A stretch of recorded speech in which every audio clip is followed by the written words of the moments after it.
Chapter 72। भौमी का काफी खून लॉस हो चुका था, मगर भौमी अभी अभी भी अपने आप को संभाल कर लड़ रही थी। वहां गुंडे काफी ज्यादा थे। अचानक उस लेडर ने पीछे से भौमी के सर पर एक लोहे की रॉड से भौमी के सर पर वार कर दिया। भौमी का सर झन्ना गया, उससे चक्कर आने लगे थे। भौमी ने पलटकर लाल आंखों से लेडर को घूर कर देखा, जिससे घबराकर लेडर के हाथों का रॉड वहीं गिर पड़ा। भौमी ने लेडर का गला पकड़कर बुरी तरह दबाने लगी। लेडर को सांस लेने में दिक्कत हो रही थी। वो भौमी के हाथ को हटाने की कोशिश करने लगा, मगर भौमी की पकड़ काफी ज्यादा मजबूत थी। लेडर की आंखें धीरे धीरे बंद होने लगी, वो वहीं पर गिर पड़ा। लेडर को घूरते घूरते भौमी भी बेहोश होकर गिरने लगी, मगर इससे पहले भौमी का शरीर जमीन को छू पाता किसी की मजबूत बाहों ने उसे पकड़ लिया। भौमी उस शख्स की खुशबू महसूस कर बड़ी मुश्किल से अपनी आंखें खोलने की कोशिश करते हुए बहुत धीमी आवाज में बोली, बच्चे। इतना बोल भौमी उस शख्स के बाहों में झूल पड़ी। अब आगे रंगबाड़ी। स्वर्णा का रो रो कर हालत खराब हो चुकी थी। उसकी बच्ची पूरे 2 दिनों से गायब थी। स्वर्णा ने काफी कोशिश की अपनी बच्ची को ढूंढने की, मगर उसकी सवेरा उसे कहीं नहीं मिली। सभी औरतें उसे संभालने की कोशिश कर रहे थे, मगर संभाल नहीं पा रहे थे। मलिका जो काउच पर बैठी अपने नेल्स पॉलिश कर रही थी, वो इरिटेट होकर बोली, अरे चुप कराओ, इसे 2 दिन से नाक में दम करके रखा है कलमुही ने। स्वर्णा मलिका के पैरों में बैठ हाथ जोड़ बोलती है, मलिका प्लीज मेरी बच्ची को ढूंढ दे, मेरी बच्ची बहुत छोटी है, उसे तो बोलना भी नहीं आता, प्लीज मलिका मेरी बच्ची को मेरे पास ला दे।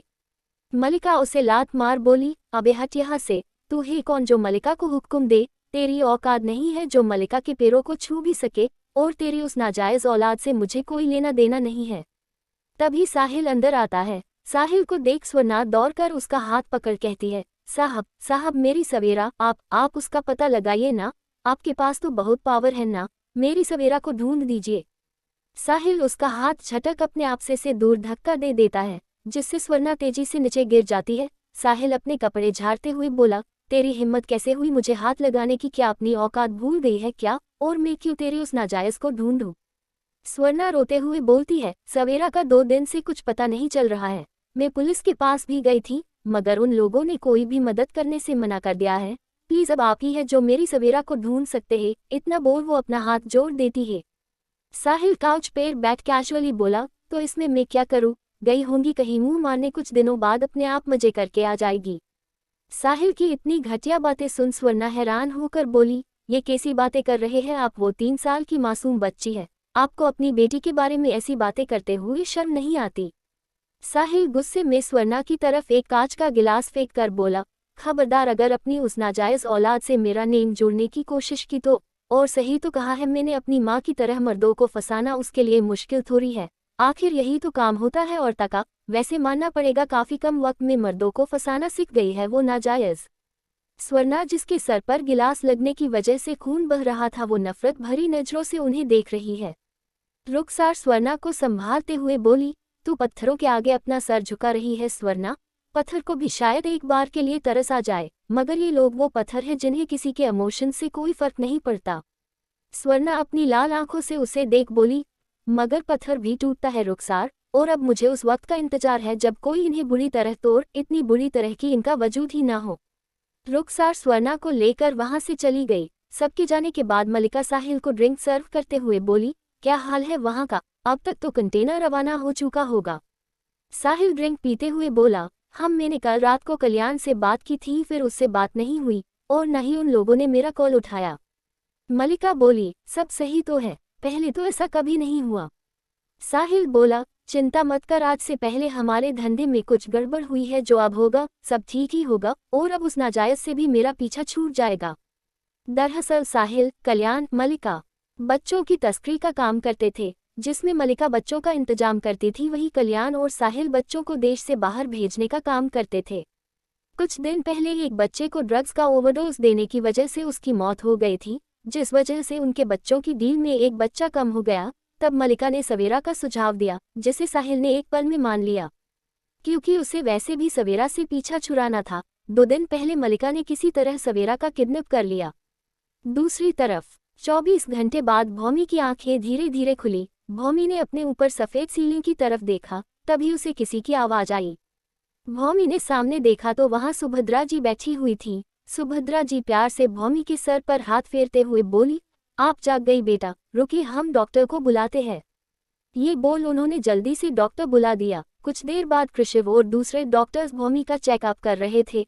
कृषिव बोला, अब आप कैसी है भाभी, दर्द तो नहीं हो रहा? भूमि कमजोर आवाज में बोली, हल्का का सर दर्द हो रहा है। कृषिव कुछ दवाई उसे इंजेक्ट कर बोला, जख्म गहरे है भाभी, कुछ देर में आपका दर्द कम हो जाएगा।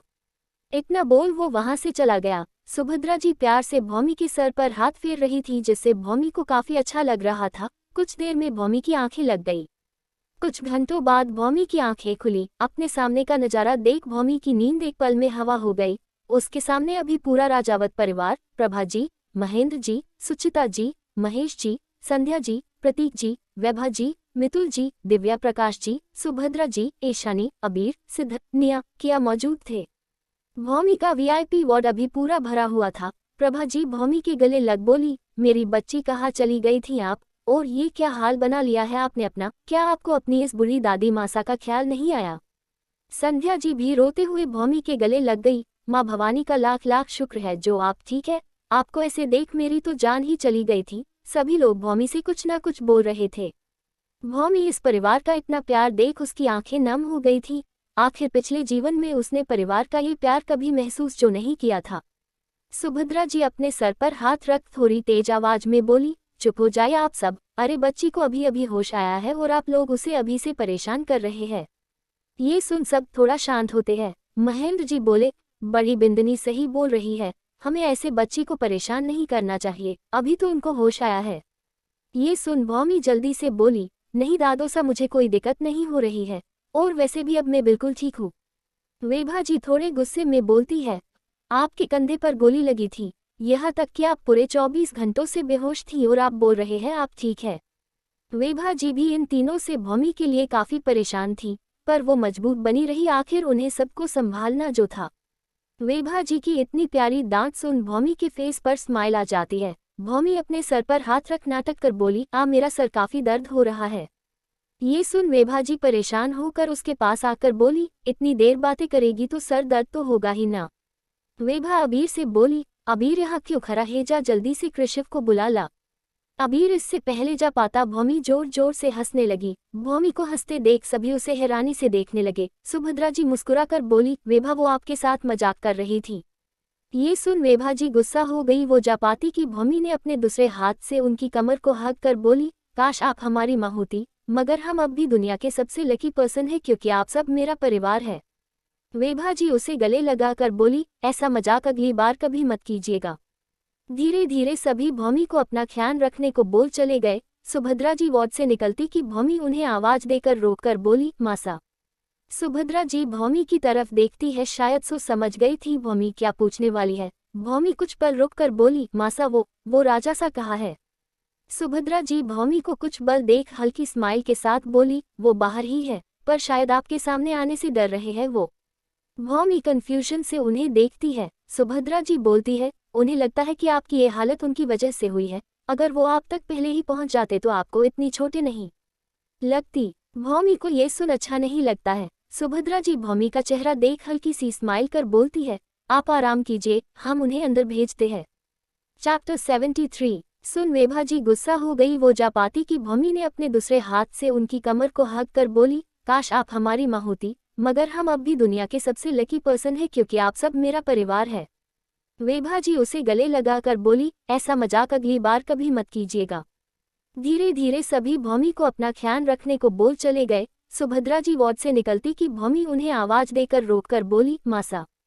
सुभद्रा जी भूमि की तरफ देखती है, शायद सो समझ गई थी भूमि क्या पूछने वाली है। भूमि कुछ पल रुककर बोली, मासा वो राजा सा कहा है। सुभद्रा जी भूमि को कुछ बल देख हल्की स्माइल के साथ बोली, वो बाहर ही है, पर शायद आपके सामने आने से डर रहे हैं वो। भूमि कंफ्यूजन से उन्हें देखती है। सुभद्रा जी बोलती है, उन्हें लगता है कि आपकी ये हालत उनकी वजह से हुई है, अगर वो आप तक पहले ही पहुंच जाते तो आपको इतनी छोटे नहीं लगती। भूमि को ये सुन अच्छा नहीं लगता है। सुभद्रा जी भूमि का चेहरा देख हल्की सी स्माइल कर बोलती है, आप आराम कीजिए, हम उन्हें अंदर भेजते हैं। अब आगे। कुछ देर बाद वार्ड का दरवाजा ओपन होता है। भूमि डो की तरफ देखती है, वहां एकाक्ष खराब था। एकाक्ष को देख भूमि काफी हैरान होती है, क्योंकि एकाक्ष की हालत अभी बिल्कुल भी ठीक नहीं लग रही थी। उसके पूरे कपड़े मेस हो रखे थे, जिन पर खून के दाग लगे हुए थे, बाल पूरे बिखरे हुए थे, वही आंखें पूरी लाल थी जिनके नीचे काले घेरे बन गए थे। एकाक्ष को ऐसे देख भौमी के दिल में अजीब सा दर्द होता है। भौमी बेड से उठने को होती है कि उसके जख्म पर दर्द होने लगता है, जिससे भौमी के मुंह से आह निकल जाती है। एकाक्ष जल्दी से भौमी के पास जाकर उसे सही से बिठाते हुए बोलता है, क्या कर रही है आप? ऐसे उठने की क्या जरूरत है? रुकिए, मैं डॉक्टर को बुलाता हूँ। एकाक्ष जैसे ही वहां से जाने वाला होता है, भौमी उसका हाथ पकड़ लेती है। एकाक्ष भौमी को देखने लगता है। भौमी एकाक्ष को अपने पास खिंच बोलती है, मैं ठीक हूँ राजा सा, मुझे दर्द नहीं हो रहा है। एकाक्ष भौमी के बात पर बैठ जाता है। भौमी और एकाक्ष दोनों ही एक दूसरे को बड़ी शिद्दत से देख रहे थे। अचानक भौमी एकाक्ष के गले लग जाती है। एकाक्ष भी भौमी को कसकर अपनी बाहों में भर अपनी आंखें बंद कर लेता है, मगर उसने इस बात का ख्याल रखा था कि भौमी के जख्मों को वो छुए ना। दोनों ही एक दूसरे को महसूस कर रहे थे। भौमी की आंखों से आंसू बह रहे थे। भौमी कभी भी किसी इंसान के इतने करीब नहीं हुई कि मगर इन कुछ महीनों में एकाक्ष कब भौमी की जरूरत बन गया उसे पता भी नहीं चला। भौमी को अपने आप से दूर कर एकाक्ष भौमी की आंसू पोंछ एकाक्ष भौमी के माथे पर किस करता है, जिससे भौमी की आंखें अपने आप बंद हो जाती है। एकाक्ष भौमी की छोटी सी लाल नाक पर किस करता है, फिर उसके गालों को चूम उसके होठों को कुछ पल देख उन पर अपने होंठ रख जुनून के साथ उसे चूमने लगता है। भौमी की पकड़ एकाक्ष के शर्ट पर कस जाती है। एकाक्ष काफी पैशनेटली भौमी को किस कर रहा था। आज एकाक्ष की पूरी फीलिंग्स उस किस में थी। वही आज पहली बार भौमी भी एकाक्ष का किस में पूरा साथ दे रहे थे। आधे घंटे बाद भौमी की सांसें अब फूलने लगी थी। ये महसूस कर एकाक्ष भौमी के होठों को छोड़ उसके माथे से लगकर दोनों ही काफी गहरी गहरी सांसें लेने लगे। एकाक्ष बोलता है, हमें माफ कर दीजिए रानी साहब, हमारी वजह से आपकी ये हालत हुई है, अगर जल्दी आ जाते तो। भौमी उसे बीच में रोकते हुए, नहीं राजा सा, आपकी कोई गलती नहीं है, आप अपने आप को दोषी मत समझिए, बल्कि आज सिर्फ आपकी वजह से मैं सुरक्षित यहाँ हूँ, वरना शायद मैं तो आज जिंदा भी नहीं होती। एकाक्ष थोड़े कठोर आवाज में, बस रानी सा, जब तक हमारी सांसें चल रही है आपको हम कुछ नहीं होने देते। भौमी मुस्कुराते हुए, हमें पता है राजा सा, आप हमें कुछ नहीं होने देंगे। एकाक्ष भौमी को गले लगाते हुए, आपको उस हालत में देख हमारी क्या हालत हुई थी आप अंदाजा भी नहीं लगा सकती रानी सा, आप हमारी पूरी जिंदगी बन चुकी है, अब तो आपके बिना हम तो अब अपने जिंदगी के बारे में सोच भी नहीं सकते रानी सा।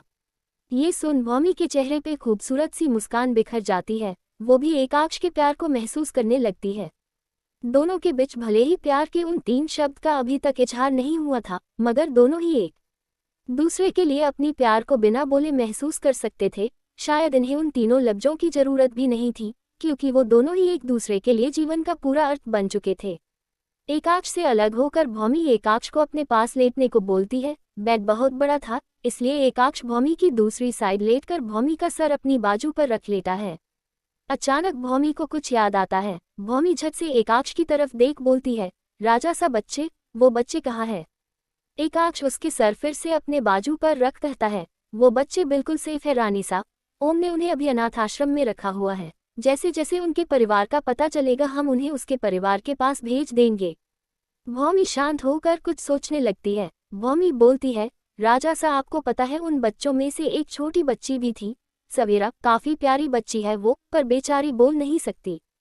भौमी बोलते हुए एकाक्ष की तरफ देखता है। एकाक्ष को देख भौमी चुप हो जाती है और बड़े प्यार से एकाक्ष को निहारने लगती है। दरअसल एकाक्ष अभी गहरी नींद में सोया हुआ था। आखिर अपने सुकून के पास नींद तो आनी ही थी उसे। भौमी एकाक्ष की आंखें देख समझ चुकी थी कि एकाक्ष कुछ दिनों से सोया नहीं था और न ही आराम किया होगा, क्योंकि एकाक्ष के कपड़ों पर उसके खून के दाग अभी भी जो लगे हुए थे। अभी एकाक्ष को इतनी सुकून से सोया देख भौमी उसे निहारने से रोक नहीं पाई। भौमी एकाक्ष ने बालों में हाथ फिराते हुए उसके बालों को ठीक कर एकाक्ष के माथे को चुम लेती है। भौमी धीरे धीरे बेड पर बैग पास रखा एकाक्ष के फोन को लेकर उसमें कुछ करने लगती है। उसके चेहरे पर अभी कोई भाव नहीं थे। कुछ देर बाद किसी का कॉल आता है। भौमी जल्दी से फोन को पिक कर एक नज़र एकाक्ष को देख कॉल की दूसरी तरफ की बातें सुनने लगती है। कुछ देर बाद दूसरी तरफ की बातें सुन भौमी काफी धीमे आवाज में कुछ बोल कॉल कट कर फोन को फिर से उसी तरह सेट में रख एकाक्ष के बाजू पर सर रख लेट जाती है। इस वक्त भौमी के चेहरे पर एक शैतानी स्माइल थी। भौमी एकाक्ष को देखते हुए अपनी आंखें बंद कर लेती है। आज के लिए बस इतना ही। Folded hands.